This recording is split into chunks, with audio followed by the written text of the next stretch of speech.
चलिए, तो हम लोग डेंसिटी तक का काम कर चुके थे। अब उससे आगे चलते हैं, पॉलीमॉर्फिज्म को समझते हैं। पॉलीमॉर्फिज्म क्या होता है बताएंगे?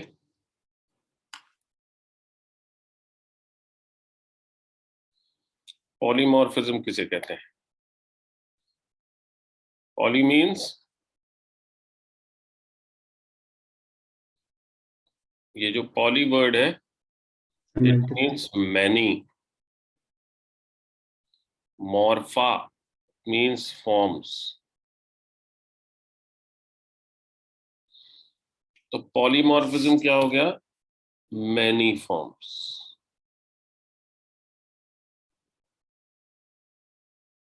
राइट।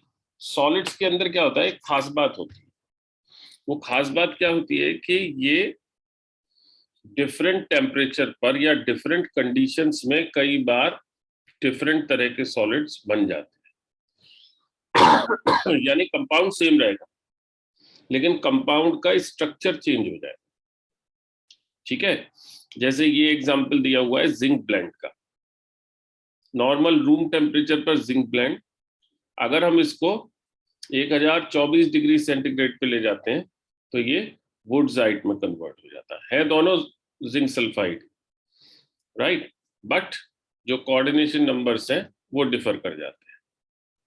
ठीक इसी तरह से क्वार्ट्ज का एग्जाम्पल दिया हुआ है, यानी सिलिका का एग्जाम्पल दिया हुआ है। सिलिका क्वार्ट्ज की फॉर्म में, उसके बाद 870 डिग्री सेंटीग्रेड पर अगर हम इसको गर्म करते हैं तो ये दो स्ट्रक्चर्स में डायनामिकली एग्जिस्ट करते हैं, दैट इज ट्राइडाइमाइट एंड क्रिस्टोबेलाइट।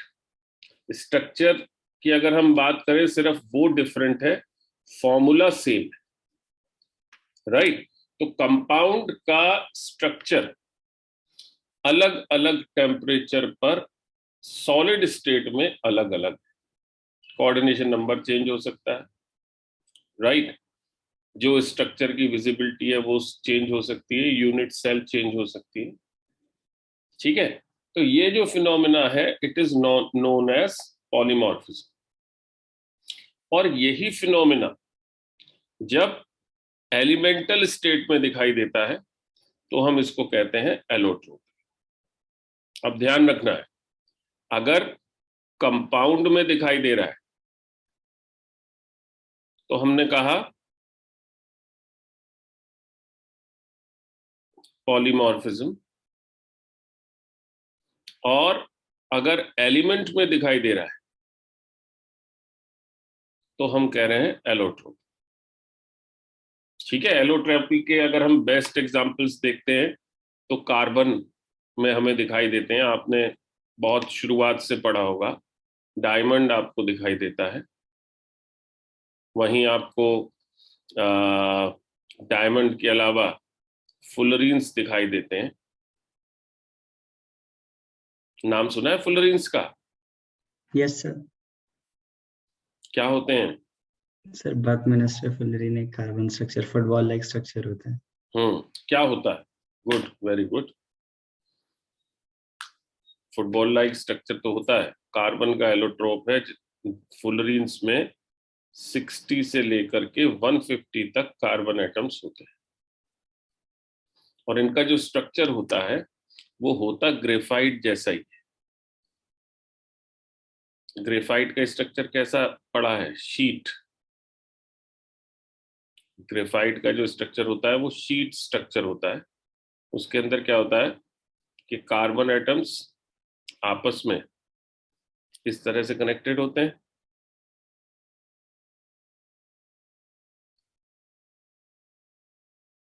हर एक कार्बन एटम की 3 वैलेंसीज तो बॉन्ड बना रही होती हैं, बट जो चौथी वैलेंसी है, फोर्थ वैलेंसी, वो इलेक्ट्रॉन की फॉर्म में होती है, फ्री इलेक्ट्रॉन की फॉर्म।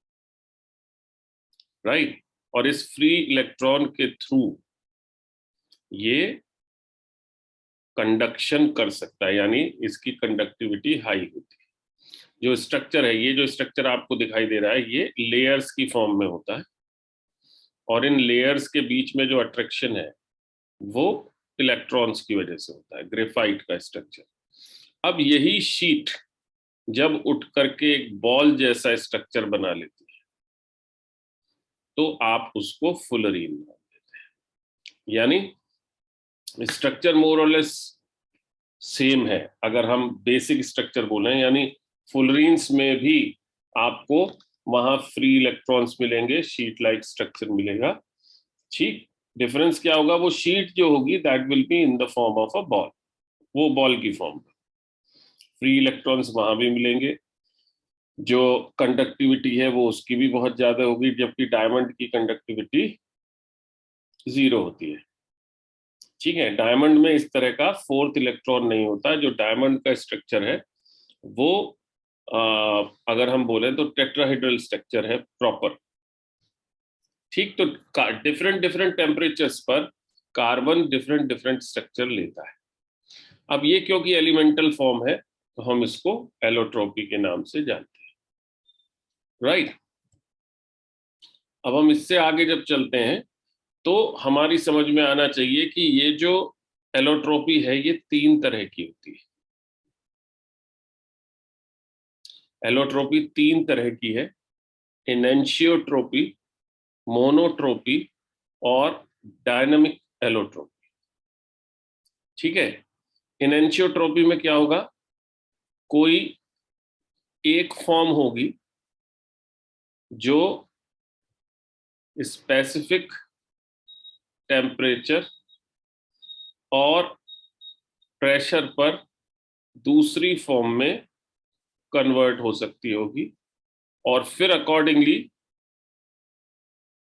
फिर से स्पेसिफिक टेम्परेचर और प्रेशर पर ये पहली फॉर्म में कन्वर्ट हो सकती होगी या किसी तीसरी फॉर्म में कन्वर्ट हो सकती है, जैसा आपने कार्बन के केसेस देखे। Then the second one is monotropy. Mono means इनेंशियो, ये वर्ड तो आपने 11th में भी पढ़ा होगा ना, आइसोमेरिज्म में। वहां पे अगर आपको याद हो, इनेंशियो वर्ड जो आपने पढ़ा था वो किसके लिए पढ़ा था, इनेंशियोमर्स।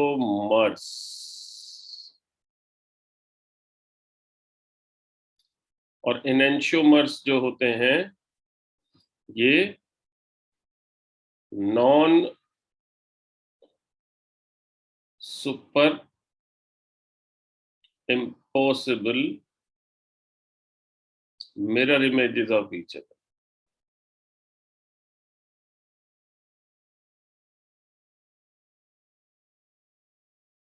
वहीं से उठाया गया है ये इनेंशियोट्रोपी। एक स्टेबल फॉर्म दूसरी स्टेबल फॉर्म में, दूसरी स्टेबल फॉर्म तीसरी स्टेबल फॉर्म में, या वापस फर्स्ट स्टेबल फॉर्म में कन्वर्ट हो सकती है, लेकिन उसके लिए एक पर्टिकुलर टेम्परेचर चाहिए और स्पेसिफिक प्रेशर चाहिए। मोनोट्रोपी में क्या है कि एक unstable form different stable forms में कन्वर्ट होती, राइट। एक unstable form different stable forms में कन्वर्ट होती। और तीसरा केस मोनो इसीलिए लिया हुआ है, मोनो का मतलब है सिंगल। तीसरा जो केस है डायनामिक एलोट्रोपी का, इसके अंदर 2 स्टेबल फॉर्म्स कोएग्जिस्ट इन dynamic equilibrium, right. 2 stable forms dynamic equilibrium में कोएग्जिस्ट करती हैं। अगर इस तरह की एलोट्रोपी है तो डायनामिक इक्विलिब्रियम, ये डायनामिक एलोट्रोपी आप उसको कहते हैं। ठीक है, अब एलोट्रोपी से एक स्टेप और आगे चलते हैं। वहां पे 2 शब्द हमें और मिलते हैं, आइसोमॉर्फस और आइसोपॉलीमॉर्फस। आइसो, इस वर्ड का मतलब है सेम, मॉर्फस, मॉर्फा फॉर्म। तो आइसोमॉर्फस का मतलब सेम फॉर्म्स, राइट। आइसो यहां पे भी मतलब वही है, सेम। पॉलीमॉर्फस यानी किन्हीं दो कंपाउंड जो कि पॉलीमॉर्फिक है उनकी फॉर्म्स एक जैसी हैं। अगर हम बात करते हैं आइसोमॉर्फस की तो सेम टाइप की फॉर्म्स है, ठीक है। फॉर एग्जाम्पल ये स्ट्रक्चर आपको दिखाई दे रहा है, कॉपर सल्फेट का पेंटाहाइड्रेट और CuSeO4 का पेंटाहाइड्रेट, ये दोनों आइसोमॉर्फस, यानी इनके जो सॉलिड्स हैं ये सेम स्ट्रक्चर रखते हैं, राइट। ठीक इसी तरीके से K2CrO4 और K2SO4, पोटेशियम क्रोमेट और पोटेशियम सल्फेट, इनके जो सॉलिड स्ट्रक्चर्स हैं वो सेम होते हैं। तो ये आइसोमॉर्फस के एग्जाम्पल, राइट। वहीं जब हम इनको देखते हैं,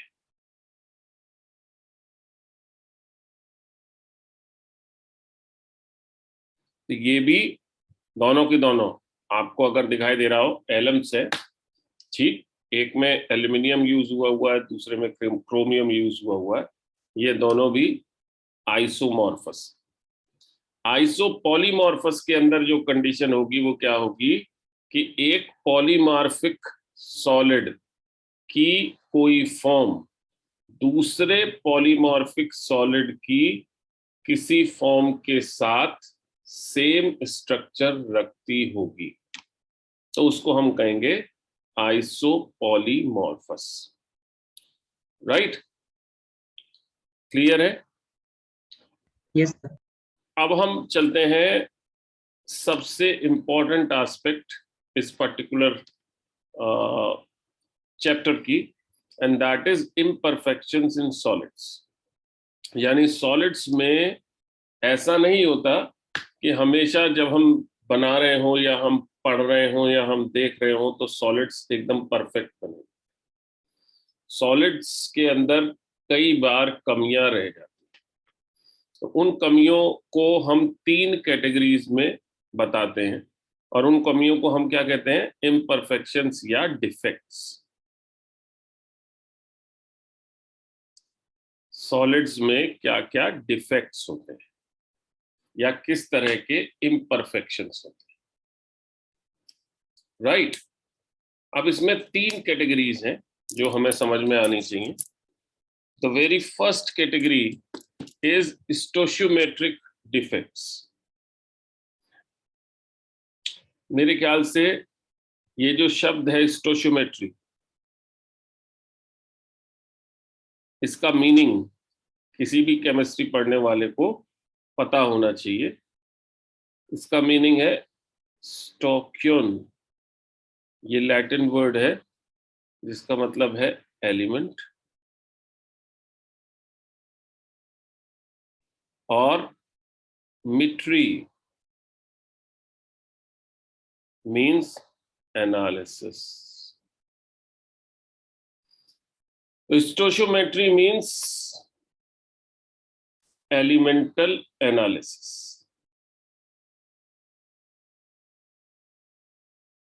ठीक है। अब इस स्टोशियोमेट्री का यूज यहां पर कैसे होगा, ये तो आप नॉर्मली अपने फर्स्ट चैप्टर में पढ़ते थे।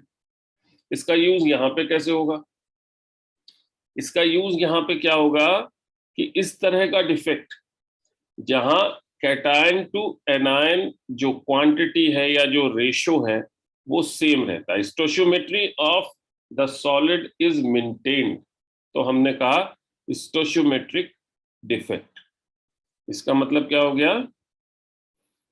The ratio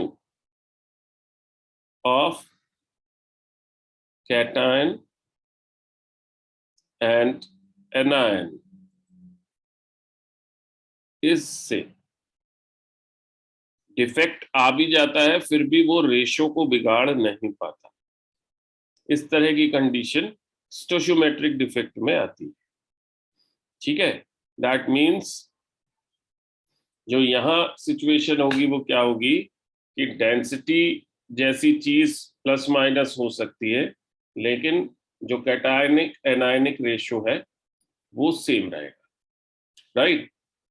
second category non stoichiometric की है। सर्टेनली इसके अपोजिट होगा। वहां पे क्या होगा कि जो रेशियोज हैं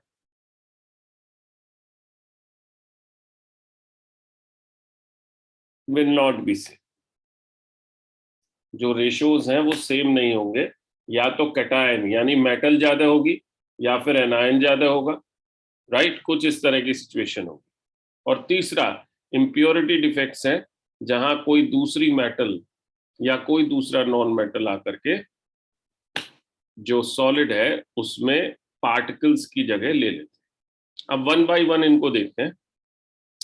सबसे पहले स्टोशियोमेट्रिक डिफेक्ट्स को देखते हैं। स्टोशियोमेट्रिक डिफेक्ट्स में सबसे पहली जो कैटेगरी है वो वैकेंसी डिफेक्ट की है, और वैकेंसी डिफेक्ट का ही एक टाइप है शॉर्ट कीज डिफेक्ट, जो आपको ध्यान रखना है। वैकेंसी शब्द अगर आपको यूज करना है तो मॉलिक्यूलर सॉलिड के लिए यूज करना है, और शॉर्ट कीज डिफेक्ट ये टर्म अगर यूज होगा तो आयनिक सॉलिड के लिए यूज होगा। मॉलिक्यूलर सॉलिड के लिए वैकेंसी और आयनिक सॉलिड के लिए शॉर्ट कीज डिफेक्ट। ये सिंपल सी चीज होगी। राइट, देख लेते हैं इसको। वैकेंसी अपने आप अपने नाम से बता रहा है कि जो पोजीशन में कोई कैटायन या एनायन आना चाहिए था वहां पे एक वैकेंसी क्रिएट हो गई। देख सकते हैं इस डायग्राम में आप। इस डायग्राम में आपको दिखाई दे रहा है, देखिए कैटायन और एनायन ये लगातार लगे हुए हैं। राइट, और ये कैटायन है तो ये एनायन है, then cation anion then cation, फिर नीचे एनायन, ये कैटायन एनायन। यहाँ कैटायन आना चाहिए था लेकिन नहीं, यहाँ पे कैटायन मिसिंग है।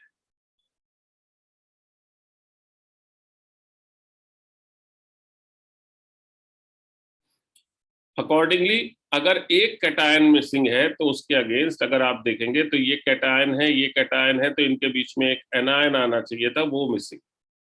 यहाँ एनायन मिसिंग। तो जब आप वैकेंसी डिफेक्ट की बात करेंगे तो वैकेंसी में जो मॉलिक्यूल है वो एब्सेंट हो जाएगा, और जब हम शॉर्ट कीज डिफेक्ट की बात करेंगे, ये फिगर शॉर्ट कीज डिफेक्ट की है, तो इन पर्टिकुलर वहां कैटायन और एनायन गायब हो जाएगा। अब इसका इम्पैक्ट क्या क्या पड़ेगा देख सकते हैं। सबसे पहली चीज, जो डेंसिटी है वो डिक्रीज हो जाएगी। यह आपको खुद दिखाई दे रहा है, जब एटम्स या मॉलिक्यूल्स या आयंस गायब हो जाएंगे तो डेंसिटी सर्टेनली डिक्रीज करेगी।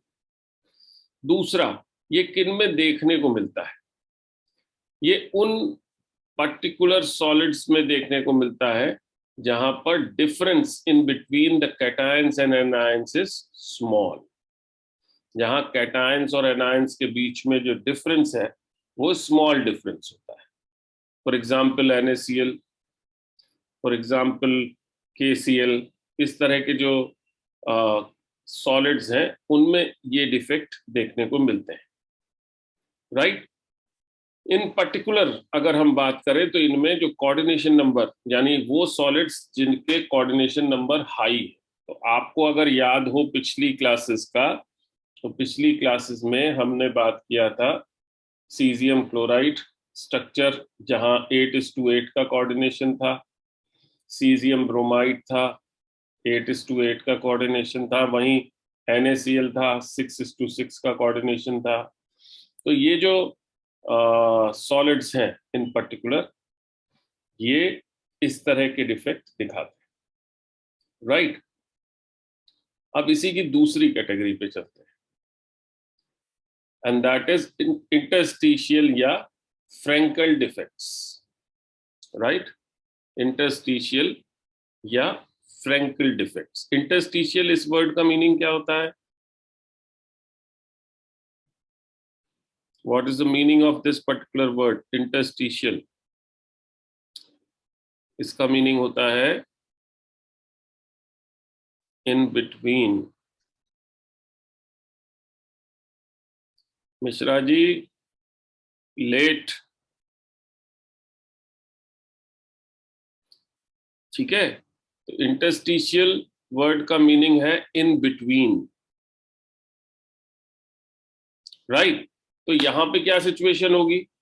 जो पार्टिकल्स हैं वो पार्टिकल्स अपनी पोजीशन छोड़ करके बीच में कहीं आ जाए, राइट?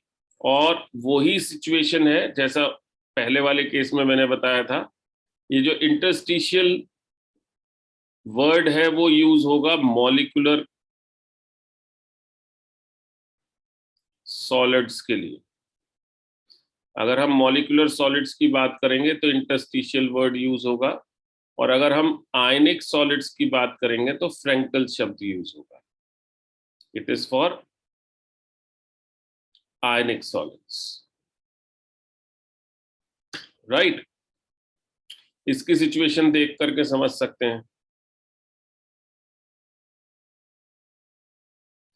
ये दिखाई दे रहा है, ये एक होल क्रिएट हो गया, यानी यहां से पार्टिकल हट गया और पार्टिकल हट करके यहां आ गया। ये जो जगह है, ये जगह किसी भी पार्टिकल के लिए निर्धारित नहीं है, किसी भी पार्टिकल के लिए ये जगह असाइंड नहीं है, राइट?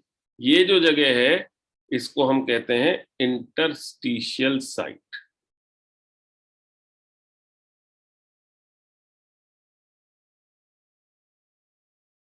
राइट? तो इस इंटरस्टिशियल साइट पर आने की वजह से जो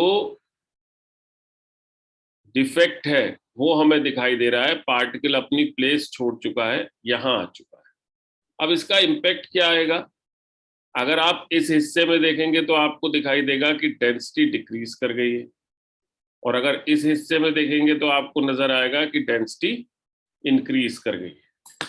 तो जहां पार्टिकल जा रहा है वहां पर डेंसिटी इंक्रीज हो रही है, और जहां से पार्टिकल हटा है वहां पे डेंसिटी डिक्रीज हो रही है। तो इसका जो इम्पैक्ट है वो बहुत सिंपल सा है, राइट? डेंसिटी या तो इंक्रीज होगी या सेम रहेगी, ठीक है? दूसरा, ये किस में दिखाई देगा? ये दिखाई देगा उस तरह के सॉलिड्स में जहां कैटायंस और एनायंस के साइजेस में बड़ा डिफरेंस है, right? There is a large difference between the sizes of cations and anions.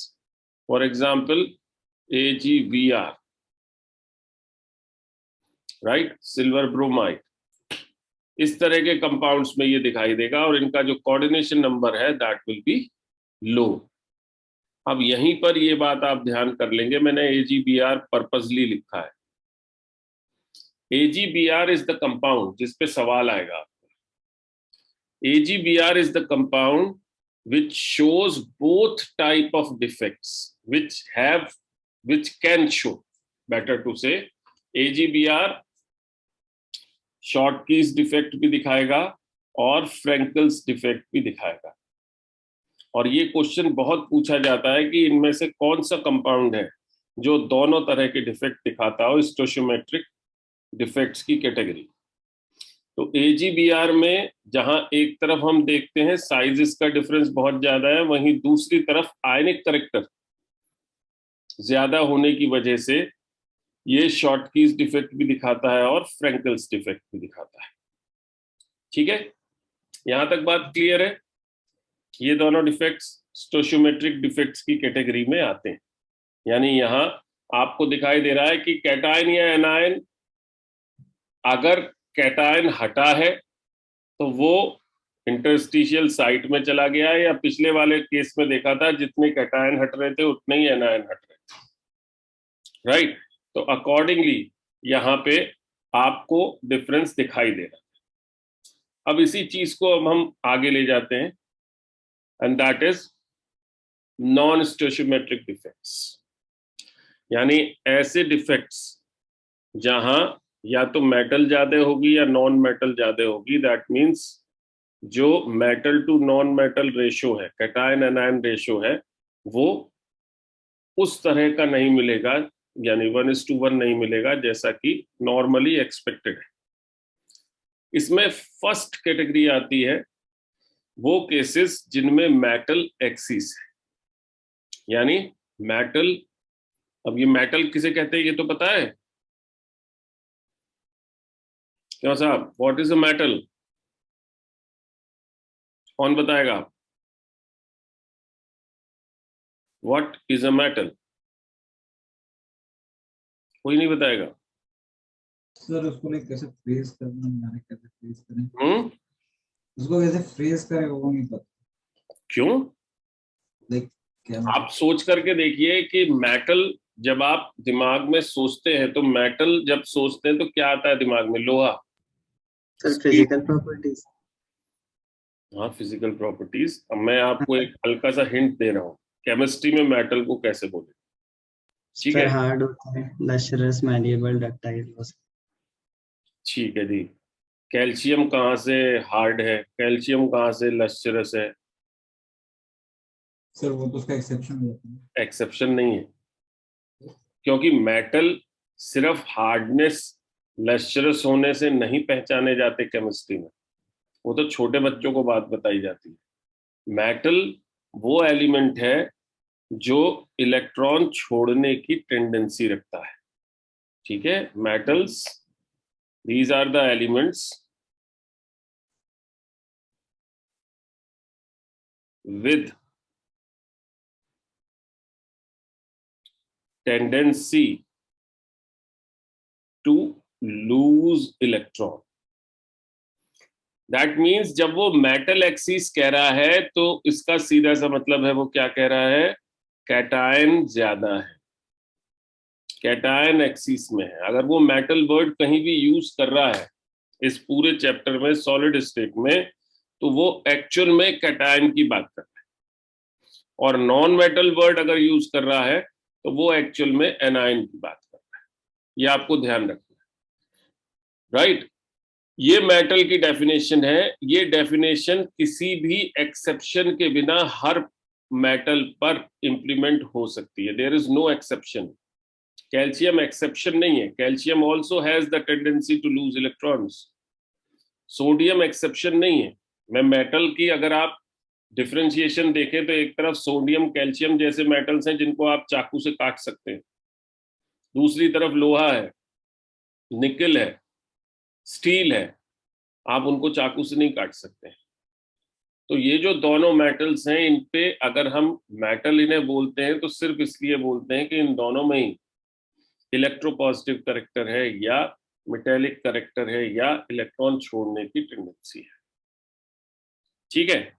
तो नॉन स्टोशियोमेट्रिक डिफेक्ट्स में दो पॉसिबिलिटीज हो सकती थी, जैसा मैंने आपको बताया, या तो मेटल ज्यादा होगी या दैट मींस कैटायन ज्यादा होंगे, या फिर नॉन मेटल ज्यादा होगी दैट मींस एनायन ज्यादा, राइट? तो पहली कैटेगरी मेटल एक्सिस की है, इसको देख लेते हैं।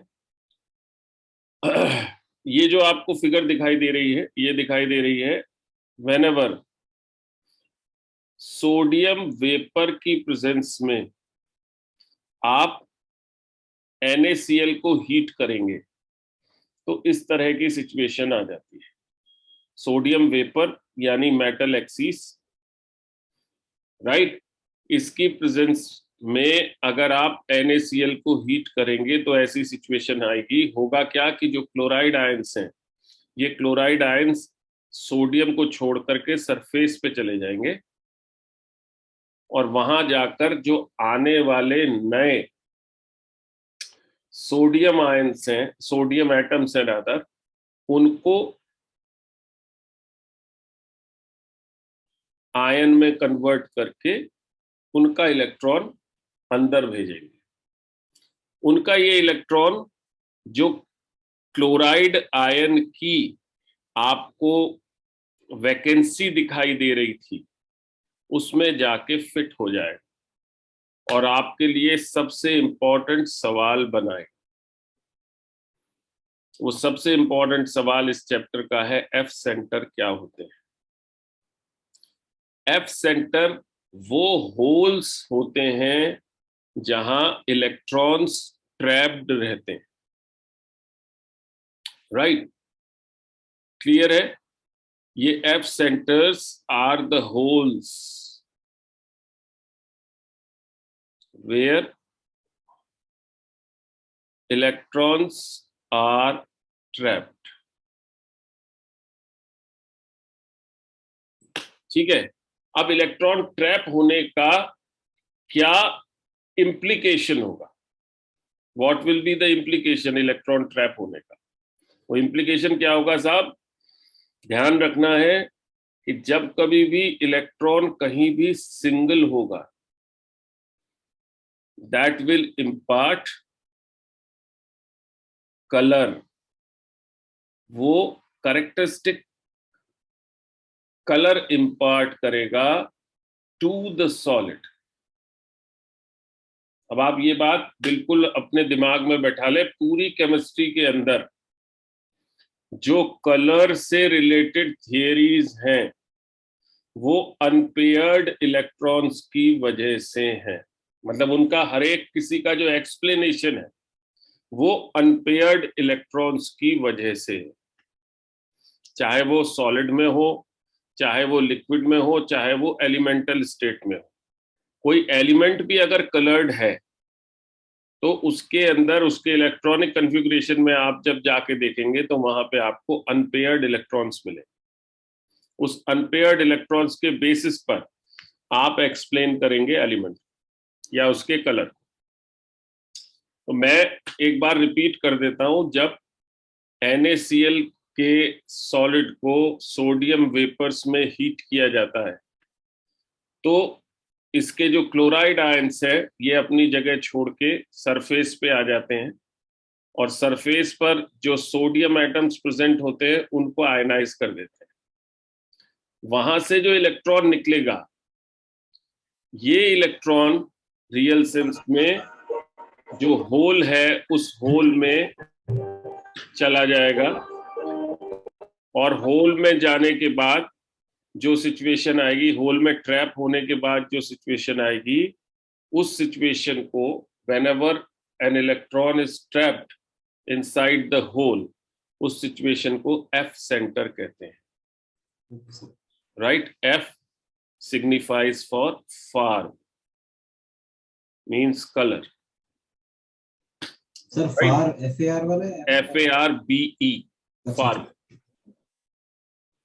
राइट, तो मैंने जैसा आपको बताया वही लिखा हुआ है, missing anion from the lattice site. Right, NaCl heated in the sodium vapour, ये पूरा केस मैंने आपको बता दिया। इसी तरीके का दूसरा एग्जाम्पल है, अगर आप लिथियम क्लोराइड को in the excess of lithium, जब आप इस लिथियम क्लोराइड को हीट करते हैं तब भी इसी तरह की सिचुएशन आपको दिखाई देती है। राइट, चले दूसरे केस पर। मेटल एक्सिस का ये पहला केस है जहां एनायन अपनी लैटिस साइट से मिस होता है। अभी मेटल एक्सिस का दूसरा केस अपन लेकर के चल रहे हैं। This is the second case of metal axis जहां एक्स्ट्रा कैटायन प्रेजेंट होता है। एक तो केस हो गया जहां एनायन अपनी जगह से हिल गया, दूसरा केस आ गया ये एक्स्ट्रा कैटायन आपको दिखाई दे रहा है और इसका इलेक्ट्रॉन यहां दिखाई दे रहा है। ठीक, तो अगर आप ओवरऑल चार्ज देखेंगे तो उस ओवरऑल चार्ज पे कोई डिफरेंस नहीं आएगा। इधर एक कैटायन बढ़ा तो इधर एक इलेक्ट्रॉन बढ़ गया, नेगेटिव चार्ज और पॉजिटिव चार्ज वो एक दूसरे को बैलेंस करते हैं। राइट, क्लियर है? तो extra cation in the lattice site, ये दिखाई देता है जो मेटल्स एक्सिस का दूसरा केस। ठीक है, एग्जाम्पल हम ले सकते हैं, जब जिंक ऑक्साइड को हीट किया जाता है तो ये अपना वाइट कलर लूज करके येलो कलर में आ जाता है, और येलो कलर में आने की जो वजह है वो ये नीचे आपको दिखाई दे रही है।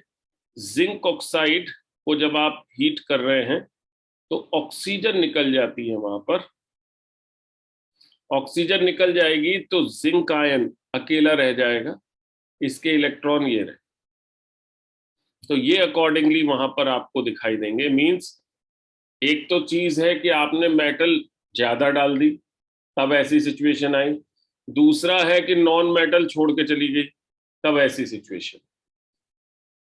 ठीक है, तो ये दोनों सिचुएशन मेटल एक्सिस की तरह से कंसीडर की जाती हैं। क्लियर है? राइट, आगे चल सकते हैं। Yes sir. Okay, then the third case non stoichiometric में, जहां नॉन मेटल एक्सिस में आ जाता है।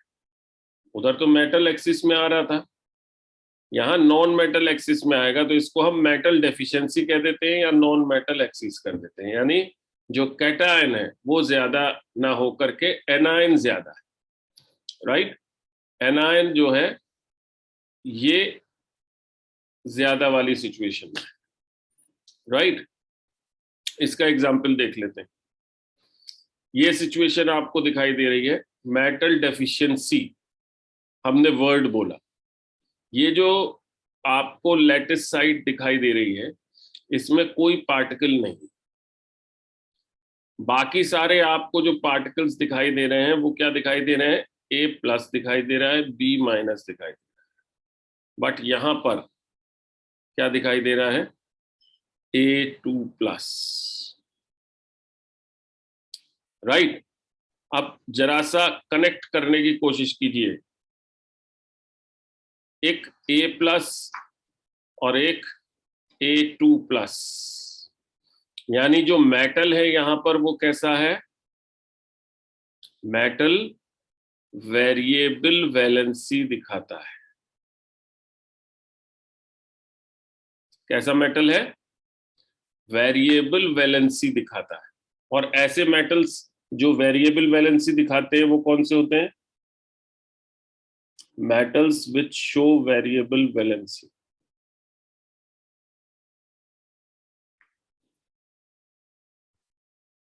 कौन बताएगा, मेटल्स जो वेरिएबल वैलेंसी शो करते हैं बेटा वो ट्रांजिशन मेटल्स होते हैं। ठीक है, ट्रांजिशन मेटल्स जो हैं ये वेरिएबल वैलेंसी दिखाते हैं। ये ध्यान रखिएगा, मैंने एलिमेंट नहीं पूछा, मेटल पूछा है। अदरवाइज तो वेरिएबल वैलेंसी पी ब्लॉक के भी बहुत सारे एलिमेंट्स दिखाते हैं, लेकिन वो नॉन मेटल्स होते हैं। जैसे हम बात करते हैं नाइट्रोजन, वो वेरिएबल वैलेंसी दिखाता है, फास्फोरस दिखाता है, ठीक, लेकिन वो नॉन मेटल्स की कैटेगरी में। अगर हम मेटल्स की वेरिएबल वैलेंसी की बात करते हैं तो हमें मेनली ट्रांजिशन मेटल्स दिखाई देते हैं। आयरन जैसा मेटल दिखाई देगा, प्लैटिनम जैसा मेटल दिखाई देगा, और वही यहाँ पे की फैक्टर है। तो it is shown by the metals which show variable valency, इसीलिए दोनों ए लिए हैं, A+ और A2+। तो हुआ क्या कि A2+ के यहां आने से जो चार्ज है वो तो मैनेज हो गया, क्योंकि एक A+ यहां से हट गया, उसकी जगह A2+ आ गया, डेफिशिएंसी क्रिएट हो गई ओवरऑल पार्टिकल्स में। और इसका सबसे अच्छा एग्जाम्पल जिसके कि आपसे सवाल भी पूछे जाते हैं, that is this one, ferrous oxide. इसके अंदर ये आपको दिखाई दे रहा है 0.93 से 0.96, Fe 0.93 से 0.96। ये जो फेरस ऑक्साइड है आप जानते हैं फेरस आयन Fe2+ होता है और ऑक्साइड है ये 2- होता है। अगर एकदम आइडियल क्रिस्टल की बात करें तो इसका फॉर्मूला FeO होगा, लेकिन होता क्या है कि इसके अंदर फेरिक आयन इम्प्योरिटी की तरह से आ जाता है। आप उसे इम्प्योरिटी बोलिए या ये स्टोशियोमेट्रिक डिफरेंस यहां पर क्रिएट कर देता है। और जब फेरिक आयन आ जाएगा तो चार्ज तो बैलेंस हो जाएगा हटने का, लेकिन जो सिचुएशन आएगी वो क्या आएगी कि क्वांटिटी कम हो जाएगी। ये क्वांटिटी बताई हुई है कि इसके 1 की रेस्पेक्ट में यहां 0.93 से लेकर के 96 तक Fe होते हैं, राइट। जो डेफिशिएंसी है उसको बताया हुआ है, क्लियर है। और इसी पर बेस देखिए, ये एक क्वेश्चन है। ये क्वेश्चन आपको बहुत क्लियर कर देगा जो बात मैंने बताई है। The composition of a sample of wustite is Fe 0.93O, Fe 0.93O. What percentage of the iron is present in the form of Fe3? अब सबसे पहले हमें यह समझना पड़ेगा कि Fe2 और Fe3 यानी फेरस और फेरिक आयन की इक्वेशन नॉर्मली क्या होती। जो फेरस आयन है Fe2 और जो फेरिक आयन है Fe3, अगर हम देखेंगे चार्जेस के मामले में तो 3 Fe2 प्लस इक्वल होंगे 2 Fe3 प्लस के। ये सिचुएशन होगी, हाँ या ना। ये बहुत इंपॉर्टेंट बात है जो आपको दिमाग में बैठानी है। दैट सिंपली मीन्स जब कभी भी Fe3 प्लस सॉलिड में आएगा, फेरस ऑक्साइड के सॉलिड में जब कभी भी Fe3 प्लस आएगा तो हर 2 Fe3 प्लस पे एक Fe2 प्लस का लॉस हो जाएगा। समझ रहे हैं मेरी बात को? हर 2 Fe3 प्लस पे एक Fe2 प्लस का लॉस हो जाएगा। हो जाएगा? Getting my point? हाँ जी, यस सर। अब उस चीज को यहां पर इंप्लीमेंट करते हैं। देखिए फटाक से रिजल्ट आता है। इसमें लिखा है Fe 0.93, यानी जो फेरस आयन है वो सिर्फ 0.93 है आउट ऑफ 1। ठीक है, तो सीधी सी बात है Fe2 प्लस अगर 0.93 है तो Fe3 प्लस कितना हो गया ferric ion? 0.07। Am I correct? क्यों साहब? आप सीधा सीधा 1 में से 0.93 माइनस कर देंगे तो 0.07 आ जाएगा, राइट। और ये आने के बाद की सिचुएशन क्या है? अगर इतना Fe3 प्लस है तो लॉस ऑफ Fe2 प्लस कितना है?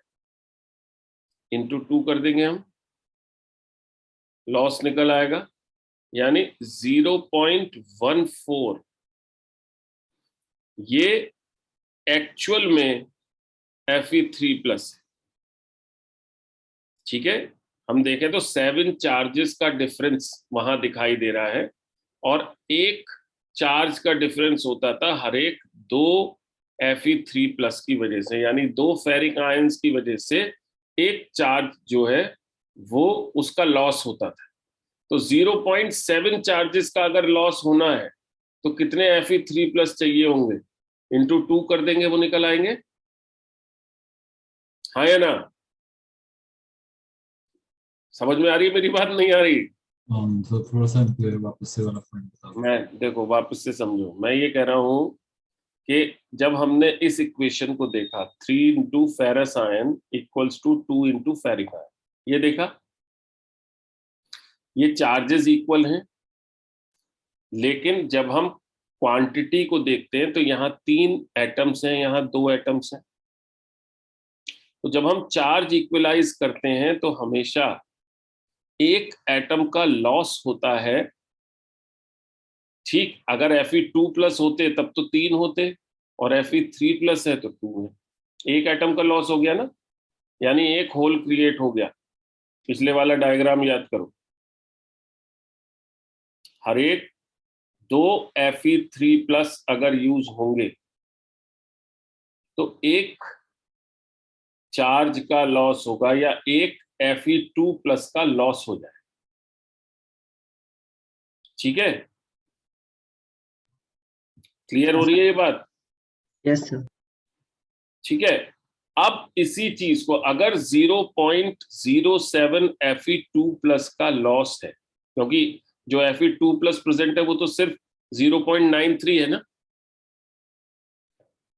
इतना लॉस है, तो actual number of ferric ions कितने होंगे? इसको 2 से मल्टीप्लाई करना पड़ेगा ना, उस पर्टिकुलर एक्चुअल नंबर को जानने के लिए। हाँ या ना भाई? हमने बोला कि सॉलिड में 0.93 तो फेरस आयंस है, तो फेरिक आयंस कितने हैं? फेरिक आयंस अगर हम देखें तो यहीं से निकल आएंगे ना। फेरस आयन अगर 0.07 और होते तो 1 तक पहुंच जाती गाड़ी आपकी। हाँ सर। ठीक है, तो इतने कम है, ये तो फेरस आयन के रेस्पेक्ट में हमने निकाला। अब इससे हम फेरिक आयन की क्वांटिटी निकाल सकते हैं ना, क्योंकि हर एक 2 फेरिक आयंस की वजह से एक फेरस आयन छूट जाता है। गॉट इट अभिनव? हाँ सर। अभी समझ में आ गया? Yes sir. तो अगर 0.07 फेरस आयंस कम है तो कितने फेरिक आयंस एक्चुअल में प्रेजेंट होंगे? हम 2 से इसको मल्टीप्लाई कर देंगे, दैट मीन्स 0.14। ये कॉन्स्टिट्यूशन हमारा निकल आएगा। सीधी सी बात है कि जो सॉलिड हमें दिया हुआ है इसमें 0.93 ये तो फेरस आयंस है, और 0.14 ये फेरिक आयंस है।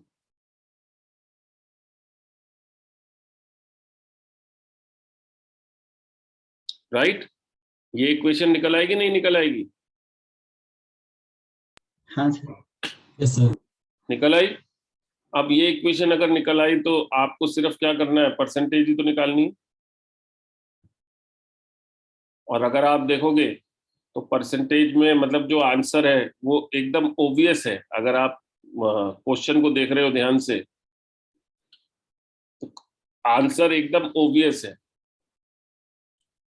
ये जो आपको सिचुएशन दिखाई दे रही है लगभग 15% के आसपास दिखाई दे रही है, और 15% का के आसपास का कोई और ऑप्शन है ही नहीं। बाकी सारे ऑप्शंस बहुत बड़े बड़े हैं जो इस इक्वेशन में कहीं फिट ही नहीं होते। तो आंसर ये आ जाएगा। आया ना? हाँ सर। तो समझ में आया कि क्या सिचुएशन थी और उस पर बेस करके कैसा क्वेश्चन आएगा? क्लियर है ये क्वेश्चन? Yes sir. हम पीछे ले जा करके फिगर को देख सकते हैं जिससे कि एक बार री एनालिसिस कर पाए चीजों का। ये देखिए फिगर,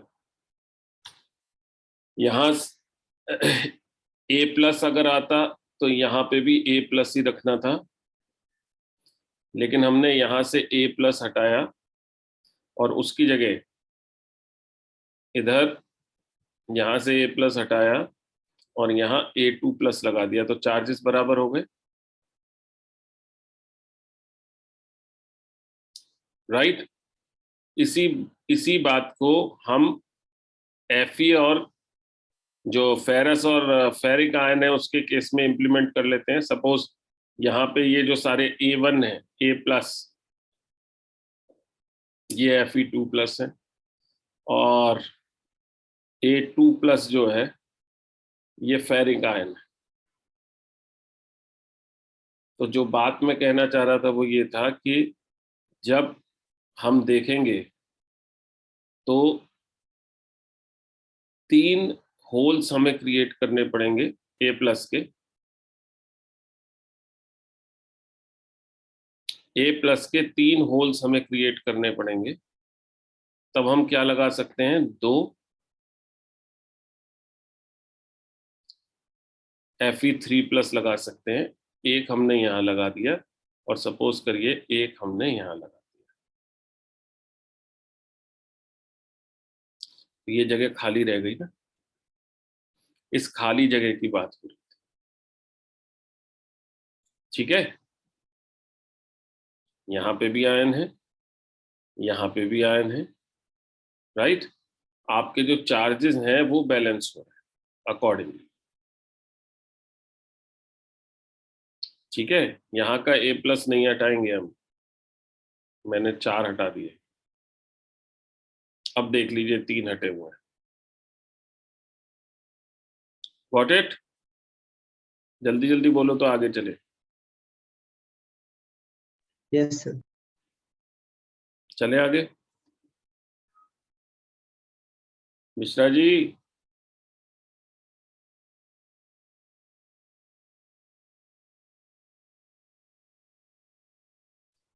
मिश्रा जी कहाँ गए? चलिए नेक्स्ट चीज पे चलते हैं, इम्प्योरिटी डिफेक्ट्स। इम्प्योरिटी डिफेक्ट्स के अंदर क्या है, वैसी सी सिचुएशन है जैसे फेरस फेरिक की आपने देखी थी, विद द डिफरेंस कि यहाँ पर जो एलिमेंट है वो वेरिएबल वैलेंसी नहीं दिखा रहा।